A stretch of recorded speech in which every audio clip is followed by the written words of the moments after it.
வணக்கம். திகம்பரா திகம்பரா ஸ்ரீபாத வல்லப திகம்பரா. ஸ்ரீ குரு சரித்திரம் அத்தியாயம் 6. நாமதாரகன் ஐயா துவாரகை, காசி, கேதாரம், பத்ரி ஆகிய கஷேத்திரங்கள் புகழ் பெற்றவை. ஆகையால் ஸ்ரீபாதர் அங்கு சென்றார். ஆனால் அவர் கோகர்ணத்திற்கு சென்றார் என்று சொன்னீர்களே, அந்த இடத்தின் முக்கியத்துவம் என்ன என்று சித்தமுனியை வேண்டினான். அதற்கு சித்தமுனி, முன்பு ராவணனின் சிவபக்தையான தாய் கைகசி சிவலோகம் பெற நினைத்து தினமும் ஒரு புது பொன் சிவலிங்கத்தை பூஜை செய்து கொண்டிருந்தாள். ஒரு நாள் அவளுக்கு புது சிவலிங்கம் கிடைக்கப் பெறாததால் மண்ணால் ஒரு சிவலிங்கத்தை செய்து பூஜை செய்து கொண்டிருந்தாள். அந்த நேரம் பார்த்து அங்கு வந்த ராவணன், ஏன் மண்ணால் செய்த சிவலிங்கத்தை பூஜை செய்கிறாய் என்று கேட்டார். தினமும் ஒரு புது பொன் சிவலிங்கத்தை பூஜை செய்து வந்தால் சிவலோகம் பெறலாம். ஆனால் இன்று புது பொன் சிவலிங்கம் கிடைக்காததால் மண்ணாலான இந்த லிங்கத்தை பூஜிக்கிறேன் என்று கூறினாள். அதற்கு ராவணன், ஏன் சிவலிங்கத்தை பூஜிக்க வேண்டும்? நான் என் பலத்தால் சிவனும் பார்வதியும் இருக்கும் அந்த சிவலோகத்தையே இங்கு கொண்டு வருகிறேன். இனிமேல் அந்த ஈசனையே பூஜிக்கலாம் என்று கூறி கைலாயத்திற்கு சென்று தன் 10 சிரங்களாலும் 20 கரங்களாலும் கைலாய மலையை தூக்க முற்பட்டான். அதனால் 3 உலகங்களும் ஆட்டமிடத் தொடங்கின. இதை பார்த்த பார்வதி தேவி ஈசனிடம், என்ன இந்த விபரீதம் என்று கேட்டாள். இது ராவணனின் செயல் என்று கூறி கைலாய மலையை கீழே அழுத்தினார். அந்த பக்தியினால் எப்படியோ வெளியே வந்து தன் சிரத்தை வெட்டி வீணையாக செய்து, தன் ஒரு தோளை வீணை தண்டமாக செய்து, தன் குடலினை வீணையின் கம்பிகளாக செய்து, அகண்டமான பக்தியுடன் ஸ்வர ராக சகிதமாய் சாம வேதத்தை பாடலானார். அந்த பக்தி கானத்திற்கு மனமுருகி ஈசன் ராவணனிடம் சென்று, நீ என்ன வரம் வேண்டி இப்படி கானம் செய்கிறாய், சொல், அந்த வரம் தருகிறேன் என்றார். உங்கள் தயவினால் எனக்கு எந்த குறையும் இல்லை. அந்த பிரம்மரே எனது ஜோதிடர், யமன் என் சேவகன், லக்ஷ்மி என் வீட்டில் வாசம் செய்கிறாள், சகல தேவதைகள் என் சேவகர்கள். அப்படிப்பட்ட என்னால் முடியாதது ஏதுமில்லை. ஆனால் நித்தமும் உங்களை சேவிக்கும் என் தாயின் விருப்பம் நிறைவேற உங்களுடன் இந்த கைலாயத்தை என் இலங்கைக்கு கொண்டு செல்ல வந்திருக்கிறேன். ஆகையால் நீங்கள் கைலாயத்துடன் என் நகருக்கு வர வேண்டும். இதுதான் என் கோரிக்கை, அதை நிறைவேற்றுங்கள் என்றான்.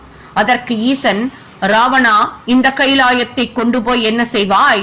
அதற்கு பதிலாக என் ஆத்மலிங்கத்தை உனக்கு தருகிறேன். இதனால் உன் இலங்கை கைலாயம் போல பிரசித்தமாகும்.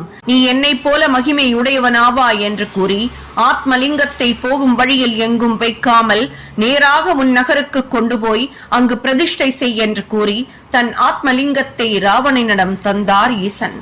அதை சந்தோஷத்துடன் பெற்றுக்கொண்ட ராவணன் ஈசனை வணங்கி இலங்கைக்கு பயணமானான். இதை பார்த்த நாரதர், ஐயோ, ஈசன் இப்படி ஒரு காரியம் செய்து ராவணனுக்கு மேலும் சக்தியை கொடுத்தாரே என்று நினைத்து இந்திரனிடம் சென்று நடந்ததை கூறி இருவருமாக பிரம்மாவிடம் சென்று ஈசன் செய்ததை சொன்னார்கள். அவரும் ஏதும் செய்வதறியாது விஷ்ணுவிடம் சென்று நடந்ததை கூறினார். ராவணன் ஆத்மலிங்கத்தை இலங்கையில் பிரதிஷ்டை செய்தால் அவனுக்கு வரும் சக்தியினால் உலகத்திற்கு நடக்கவிருக்கும் கேடுதனை உணர்ந்து உடனே மகேசனிடம் சென்று, ஏன் இப்படி செய்தீர்கள் என்றார். ராவணன் பக்தியினால் செய்த கானத்திற்கு உவந்து அதை கொடுத்தேன். அந்த நேரத்தில் இதனால் வரும் கேடுதனை நினைக்கவில்லை என்று கூறி எல்லோரும் விஷ்ணுவிடம் சென்று நடந்ததை சொல்லி, எப்படியாவது நீங்கள் தான் காப்பாற்ற வேண்டும் என்று வேண்டினார் மகேசன். விஷ்ணு சிறிது நேரம் யோசித்து, அந்த ஆத்மலிங்கம் ராவணன் இலங்கைக்கு கொண்டு செல்வதற்குள் அதை வேறு எங்காவது பிரதிஷ்டை செய்துவிட்டால் இந்த ஆபத்து நீங்கிவிடும் என்றார். திருமால் கணேசனை அழைத்து, யாராயினும் ஒரு காரியம் ஆரம்பிக்கும் முன் உன்னை பூஜிக்கிறார்கள். ஆனால் ராவணன் அப்படி செய்யாமல் ஈசனை துதித்து ஆத்மலிங்கத்தை பெற்றுவிட்டான். ஆகையால் நீ சென்று அதை பூமியில் பிரதிஷ்டை செய்ய வேண்டும். அதற்கு ஒரே வழி, ராவணன் இலங்கை செல்வதற்குள் அவனிடம் ஒரு பாலகன் போல் செல். அதற்குள் நான் சூரியனை மறையச் செய்வேன். அந்த நேரத்தில் நாரதர் அவனிடம் குதர்க்கமாக பேசி லிங்கத்தை உன்னிடம் கொடுக்கும்படி செய்வார். நீ அதை பூமியில் பிரதிஷ்டை செய்துவிடு என்று கூறினார். இதற்குள் முதலில் சென்ற நாரதர் ராவணனை பார்த்து, நீ எங்கிருந்து வந்து கொண்டிருக்கிறாய், என்ன சமாச்சாரம் என்று கேட்டார். ராவணன் மகேசனிடம் சென்று ஆத்மலிங்கத்தை பெற்று இலங்கைக்கு சென்று கொண்டிருக்கிறேன் என்றார். இந்த ஆத்மலிங்கத்தின் கதை எனக்கு தெரியும்.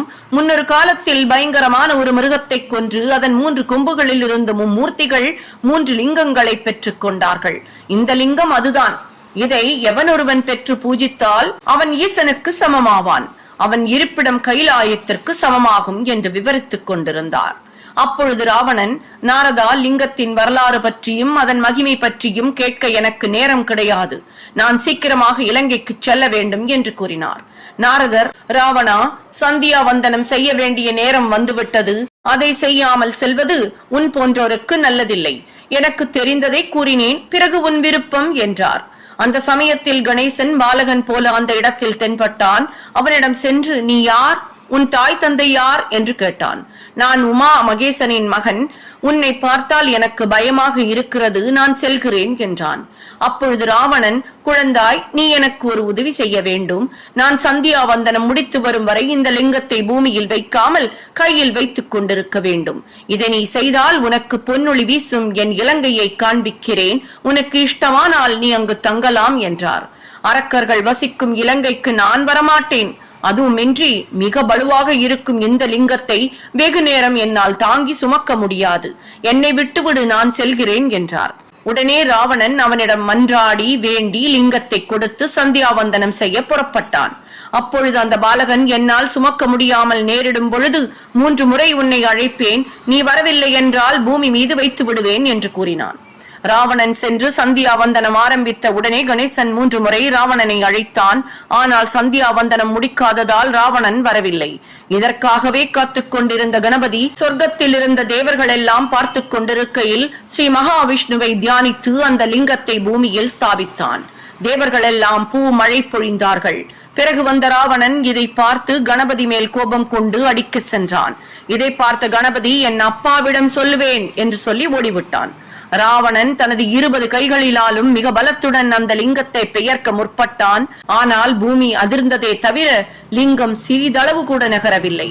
மிக பலத்துடன் ராவணன் பெயர்க்க முற்பட்டும் வராததால் இந்த சிவலிங்கம் மகாபலேஸ்வரர் என்று பெயர் பெற்றது. ராவணனின் கைகளினால் ஏற்பட்ட அழுத்தத்தினால் பசுவின் காது போன்ற ரூபம் வந்ததினால் இந்த கஷேத்திரத்திற்கு கோகர்ண கஷேத்திரம் என்ற பெயரும் வந்தது. ராவணன் என்ன செய்வது என்று அறியாமல் தவம் செய்ய சென்று விட்டான். ஈஸ்வரன் தன் பரிவாரங்களுடன் அங்கு குடிகொண்டிருக்கிறார். ஆகையால் சகல தேவதைகளும் அங்கு வந்து மகேசனை பூஜிப்பார்கள் என்று சித்தர் நாமதாரகனுக்கு கூறினார். இந்த கஷேத்திரத்தின் மகிமை விவரமாக ஸ்கந்த புராணத்தில் இருக்கிறது என்றும் கூறினார். அவதூத சிந்தன ஸ்ரீ குருதேவ தத்தா.